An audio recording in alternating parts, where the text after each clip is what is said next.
Di sini gue ingin bagikan dua hal yang jarang sekali orang bahas, jarang sekali disentuh, tapi ini adalah sebuah logika bagaimana kita berdoa kepada Yang Maha Kuasa dan kita meminta kepadanya sedikit memaksa tapi dengan cara yang berbeda. Dan gue akan sharing di sini. Tapi kadang Allah memang tidak langsung mengabulkan doa-doa tersebut. Atau kita belum tahu rahasia bagaimana berdoa itu agar segera dikabulkan oleh Allah. Gue tidak berdoa untuk, ya Allah, mohon Engkau berikan aku rezeki yang banyak. Tapi gue berdoa adalah,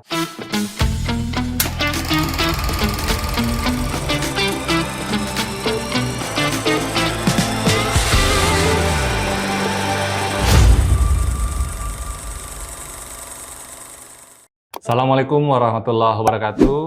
Halo kawan-kawan semua, kembali lagi di channel BTW, Break Time with Mr. Catur. Banyak banget yang datang dan bercerita tentang bagaimana dia sudah berdoa, bagaimana dia sudah melakukan ibadah dan amalan-amalan, tapi ternyata Allah belum mengabulkan keinginannya. Apakah teman-teman pernah merasa di posisi itu? Dulu gue juga ngalamin hal yang sama. Gue ngerasa doa gue udah detail. Gue ngerasa apa yang gue inginkan juga bukan sesuatu yang hanya untuk kepentingan gue aja. Gue berharap gue dapat rezeki banyak agar gue bisa banyak bantu orang-orang di sekitar gue. Gue berharap semua usaha gue dilancarkan oleh Allah SWT agar bisa memberikan manfaat seluas-luasnya. Dan juga gue berdoa diberikan kesehatan, diberikan ketenangan, dan hal-hal lain yang memang biasa kita menjadi doa setiap hari kita.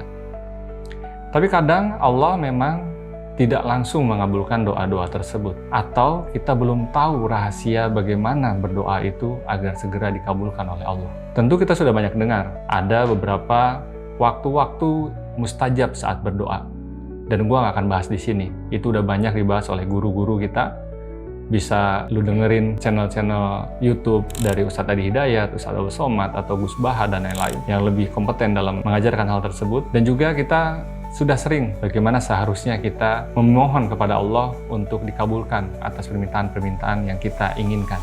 Di sini gue ingin bagikan dua hal yang jarang sekali orang bahas, jarang sekali disentuh, tapi ini adalah sebuah logika bagaimana kita berdoa kepada Yang Maha Kuasa dan kita meminta kepadanya sedikit memaksa tapi dengan cara yang berbeda. Dan gue akan sharing di sini. Yang pertama adalah Allah kita pahami begitu malu kepada hambanya apabila hambanya memohon. Maka dengan konsep ini, gue coba berdoa dengan cara yang berbeda. Gue tidak berdoa untuk, ya Allah, mohon Engkau berikan aku rezeki yang banyak, berikan aku kesehatan, berikan aku kelapangan dalam menjalankan usaha. Tapi gue berdoa adalah, ya Allah, Alhamdulillah, terima kasih ya Allah, Engkau telah memberikan kemudahan bagi diriku untuk berusaha.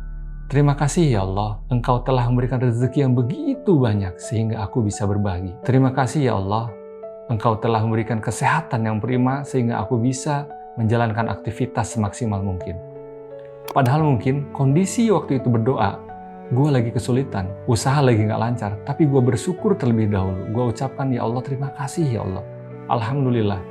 Segala puji bagi Engkau ya Allah, yang memudahkan segala urusan dan melancarkan rezeki yang Kau janjikan. Dan mungkin juga pada saat itu, gue juga pernah berdoa dalam keadaan yang sebetulnya lagi sakit. Tapi gue katakan, Alhamdulillah, terima kasih ya Allah, Engkau berikan kesehatan. Maka kita berdoa, kita berterima kasih atas apa yang belum terjadi, yang belum Allah berikan, tapi kita sudah bersyukur. Kita sudah berterima kasih. Dan Allah akan malu, Allah akan mengabulkan doa tersebut. Ini rahasia pertama yang mungkin bisa lu coba. Seperti halnya jika ada seseorang yang meminta kepada kita, terima kasih atas bantuannya, padahal kita belum bantu apa-apa. Maka kita akan sungkan jika kita tidak membantunya. Begitu juga dengan Allah. Allah akan sangat malu jika tidak membantu kita, padahal kita sudah berterima kasih dan sudah memuji dengan asmanya yang mulia. Yang kedua adalah kita sering mendengar bahwa malaikat akan mendoakan seseorang dengan doa yang sama sebagaimana dia mendoakan saudaranya.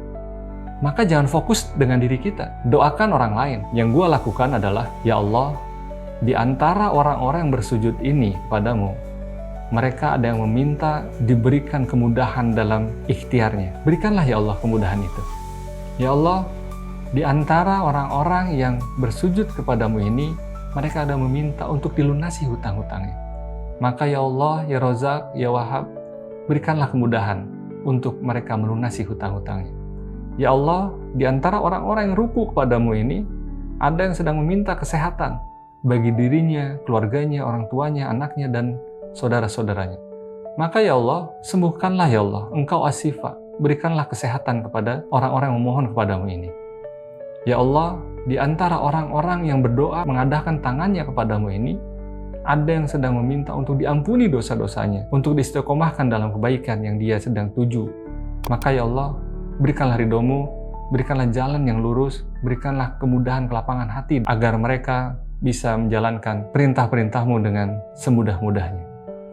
Dan yakinlah kawan-kawan, pada saat kita berdoa di situ, malaikat akan mengaminkan doa tersebut dan malaikat akan berdoa, ya Allah, orang ini berdoa untuk saudaranya, maka aku aminkan doa tersebut untuk dirinya. Bayangkan, jika yang mendoakan kita adalah malaikat, dan malaikat itu makhluk yang tidak ada dosa, yang beribadah sepanjang masa, apakah doanya akan tertolak?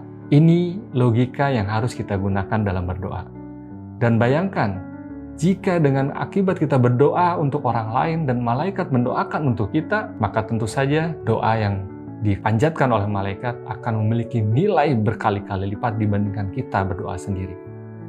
Inilah cara yang bisa gue bagikan, dua cara berdoa agar doa kita dikabulkan oleh Allah SWT.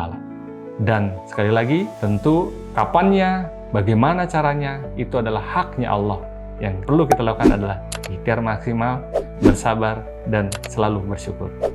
Semoga bermanfaat. Gue Mr. Catur, hidup taat, hidup sehat, hidup manfaat.